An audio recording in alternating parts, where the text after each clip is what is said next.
So it went very fast. We have here 3 messages. Unfortunately, they are called errors, but it's informations. So there are no 2D exclusion areas found. When we take a look at the log file, then we can see here that our exclusion areas have not been 2D exclusion areas, so not found, but they have been 3D excluded areas.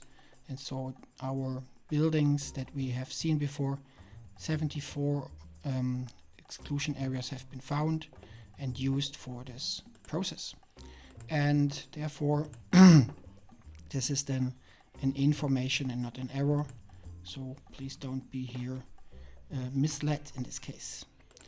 Which is also here then mentioned here that the processing here includes these 3 errors, which are informations. Then the analysis, this is exactly what I just have directly loaded, but you can find it in the view logbar. So you can go here in match-t or match3dx. I will just close this part here and then select this part and then go here to the log file, and then we can open the log file. Which in this case here is not the processed workflow, which is fine, interesting, but you need to go in this case here to your output folder. So in my case here, this is DTM demo, and this is my log file, which is the same name as my area ID. The other log file here is about errors. Yeah, so in this case here, we can check this error log, which is this information here. So in my case here, there was no error in this part. Okay, so let's open here this processing log file, and then we can here just see from our reference manual a few settings. So typically there is the interesting part is at the last pyramid level. So when you go through the reference through this log file, you will see that we are giving statistics for each pyramid level, level 8, then of course level 7 and so on. And when we go almost to the bottom, then we find here the pyramid level 0, which is this one here. And in this part here, we want to focus in this workflow reference here about the theoretical height accuracy and the estimated internal height accuracy and the ground sample distance. So, and they can be found here almost at the bottom.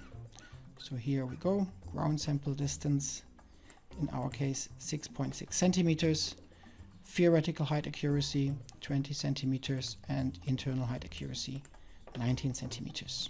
And these values now here are used, and typically in this case here the base height ratio is of course important for our height accuracy, and together with the ground sample distance.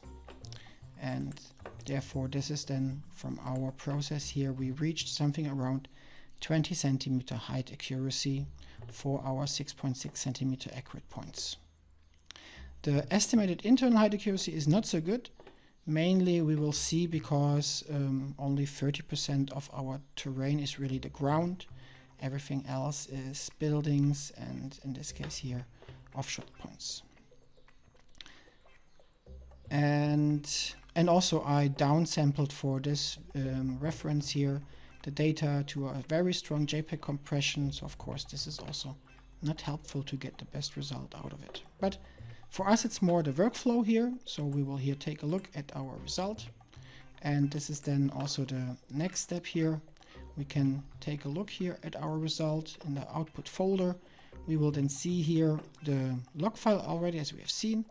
Then we have here the tpix shapefile that organizes the data, and also the LAS file, which is our result itself. So here this is our 2 meter grid as a LAS file stored, and the tpix shapefile is a structure that helps us to organize it.